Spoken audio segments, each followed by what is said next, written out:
안녕하세요. 봄처럼 여행하기 좋은 계절은 없죠. 이맘때 걷기 좋은 멋진 산책길을 소개해 드릴게요. 여기는 예당 관광지입니다. 서울 톨게이트 기준으로 1시간 40분 정도 걸렸습니다. 오전 늦은 시간이라 주차장에 차가 많네요. 다행히 위쪽 4주차장에 자리가 있어 주차했습니다. 주차장은 총 10군데가 있는데요. 아무래도 출렁다리 입구와 가까운 주차장이 먼저 만차되고요. 그 주변으로 200여 미터 범위 내에 분산되어 있습니다. 주차장이 없어 차를 못 대는 경우는 없을 것 같아요. 그리고 예당 관광지 내 주차장은 모두 무료입니다. 예당 관광지는 아래 주소로 검색해서 오시는 것이 편리하니 참고하시고요. 관광지 바로 앞까지 오는 버스도 있으니 대중교통을 이용하실 분들은 영상 속 시간표를 확인해 보세요. 예당 관광지 입구에서 150m 정도 걸어가면 출렁다리가 나오는데요. 그 주변에는 쉼터와 공연장, 인공 폭포가 있습니다.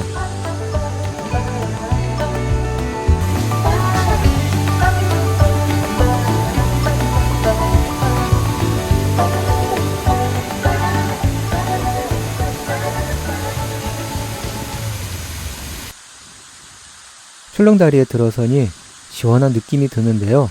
생각보다 흔들림이 적어 겁이 많은 분들도 수월하게 건널 수 있고요. 출렁다리는 매월 첫째 주 월요일에 휴무이고 이용시간은 아침 9시부터 밤 10시까지입니다. 출렁다리 길이는 402m인데요.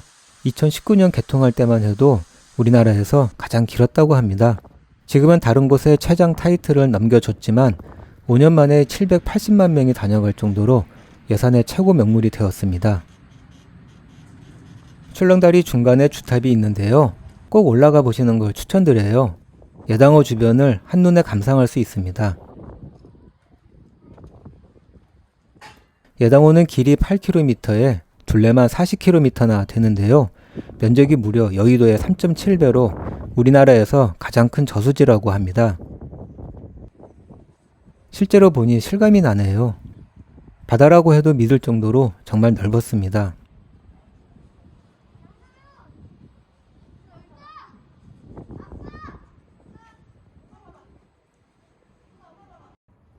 수면 위에 있는 저 네모난 공간은 음악 분수인데요. 저는 시간대가 맞지 않아 볼 수 없었는데 분수 가동 시간에 맞춰 주탑에 올라보는 것도 좋을 것 같습니다. 음악 분수 가동 시간은 자막을 참고하시고요. 야간에는 레이저빔 쇼도 볼 수 있다고 하네요.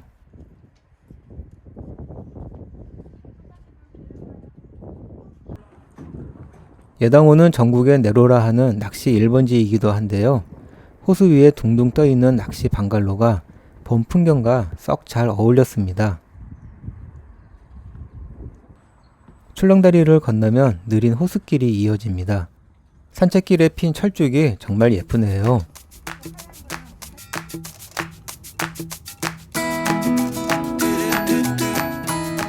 느린 호수길은 예당호 수변공원에서 중앙 생태공원을 잇는 7km의 비순환형 산책길입니다.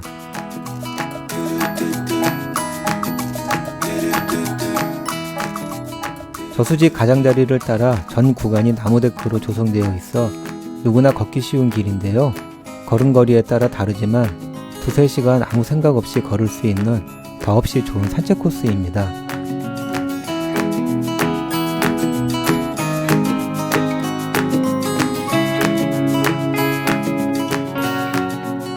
나무데크길을 걷다 보면 예당호 물막이와 연결된 부장교가 나옵니다.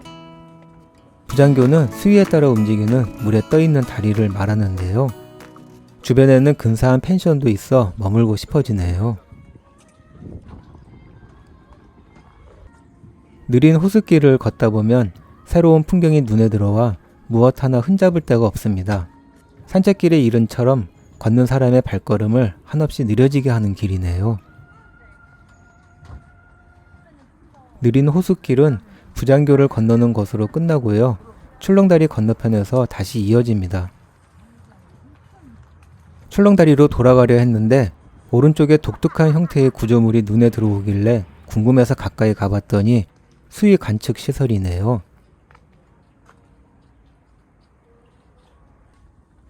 저 앞에 오페라 하우스 같아 보이는 구조물도 궁금해서 걸어가 봤습니다. 예당호 수위 조절 수문이었는데요. 멀리서 보면 의외로 멋스러워 보입니다. 발길을 돌려 다시 예당호 출렁다리로 향했습니다. 반대 방향에서 보는 풍경도 정말 예쁘네요. 잠시 예당호 느린 호숫길 풍경을 감상해 보세요.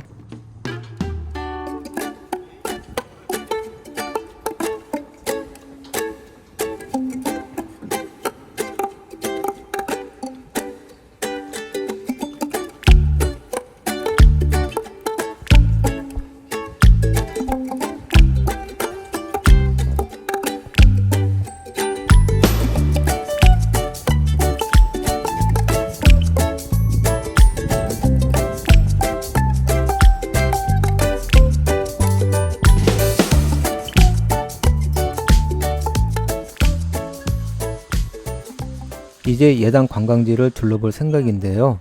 모노레일을 타보기로 했습니다.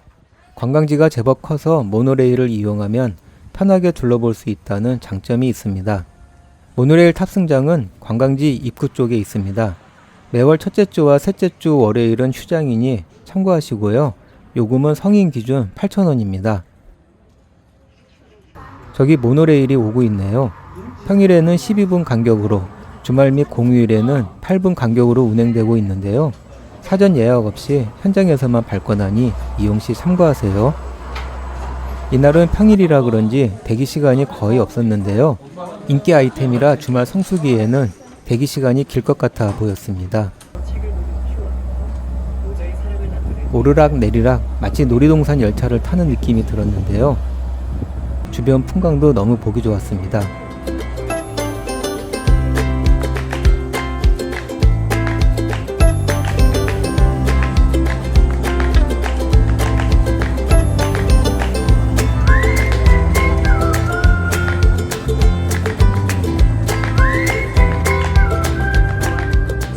단점을 하나 든다면 속도가 군뱅이 같다는 거고요. 실제로 봐도 애벌레가 기어가는 느낌이 들기도 합니다.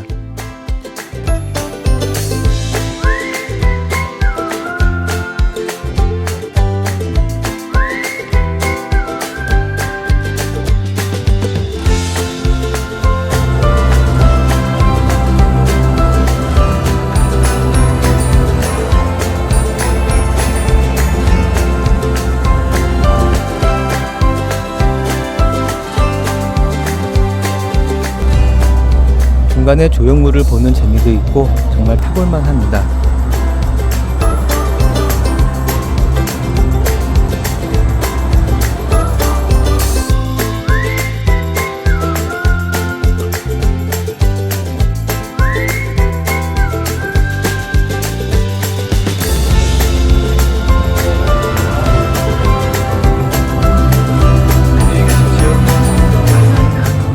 예당 관광지를 한 바퀴 도는데 22분 정도 걸렸네요. 다음 목적지로 가기 전 주변에서 돈가스를 먹었는데요. 대박이었습니다. 관광지라 그저 그럴 줄 알았는데 양도 푸짐하고 맛도 일품이었습니다. 맛집 탐방 프로는 아니지만 강력 추천합니다.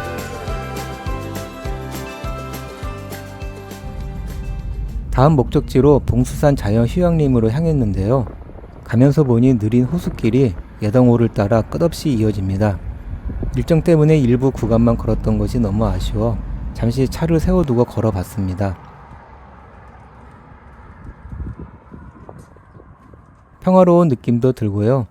호수의 정취를 느끼며 조용히 걷기에는 더할 나위 없이 좋았습니다.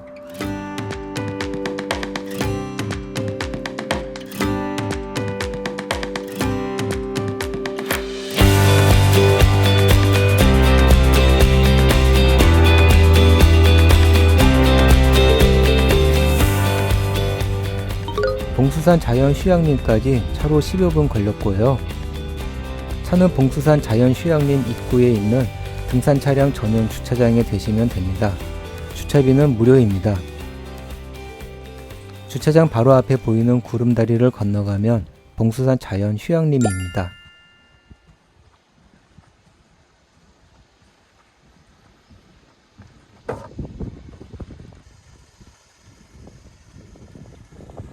연두빛으로 옷을 갈아입은 나무들이 싱그러워 보입니다.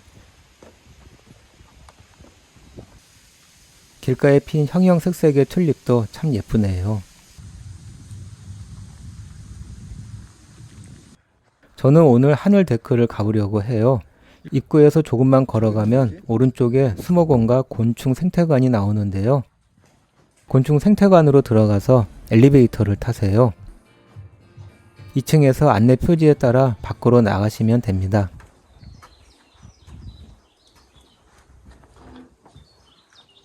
하늘 데크는 소나무 숲 위에 20m 높이로 세워진 길인데요. 봉수산 주변과 예당호 경치를 한눈에 감상할 수 있습니다. 그런데 길이가 생각보다 너무 짧아서 깜짝 놀랐습니다. 정확하지 않지만 100m도 안 되는 것 같았어요. 조금 실망스러웠는데요. 시원한 전망을 본 것으로 만족해야겠네요.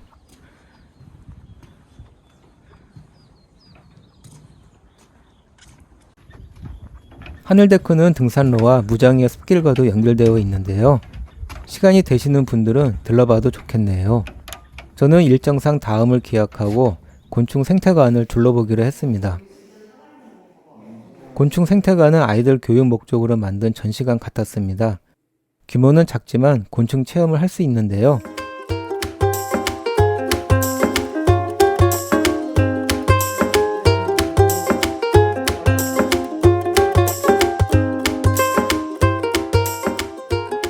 귀형벌 체험존에서는 차마 손을 넣을 수 없었는데요.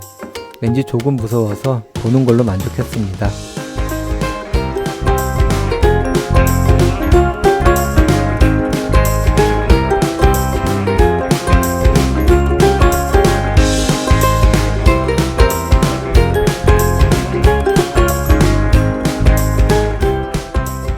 여기는 수목원 온실인데요. 봄이라 그런지 실내보다 실외가 더 좋습니다.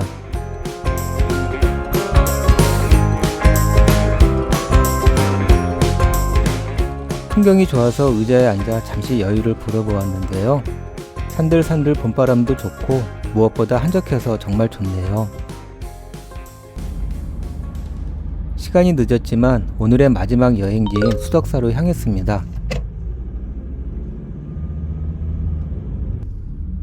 수덕사는 다른 곳에 비해 조금 떨어져 있어서 차로 35분 정도 걸렸습니다. 수덕사 주차장은 꽤 넓은 편이고요. 주차비는 2,000원입니다. 관광지라서 편의시설도 잘 되어 있고요. 주변에 식당과 카페도 정말 많습니다. 식당가를 지나 수덕사에 들어서면 언제 그랬냐는 듯 금방 조용해집니다. 마치 다른 세계로 들어온 것 같았는데요. 새소리도 듣기 좋고요. 울창한 숲의 초록빛깔이 눈을 시원하게 해줍니다.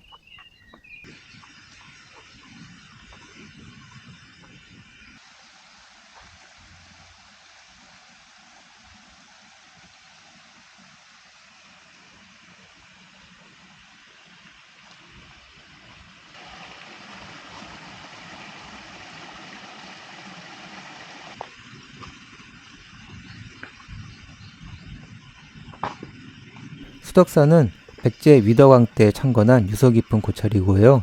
국보 제49호인 대웅전이 유명한데요. 일주문과 금강문, 사천왕문을 차례로 지나면 대웅전이 나옵니다.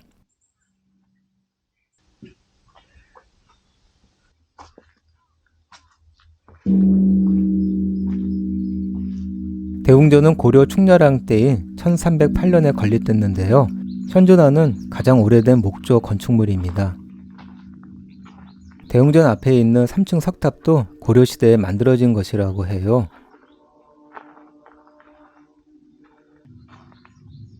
대웅전은 1937년 해체 수리를 할 때 중수연대가 적힌 붓글씨가 발견되어 그 나이를 알게 되었다고 하는데요. 정말 오래된 느낌이 나네요.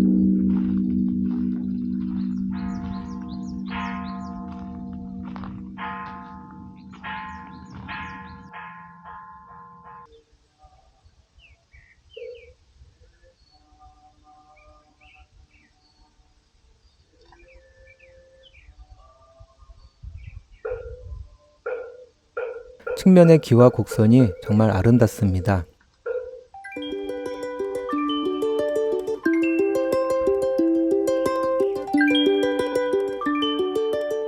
타종 소리와 자연의 소리가 어우러져 마음이 평화로워지네요. 늦은 시간에 오길 정말 잘한 것 같습니다.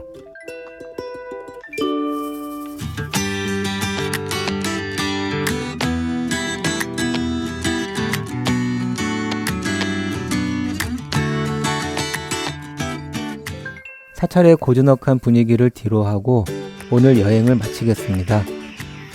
시청해주셔서 감사합니다.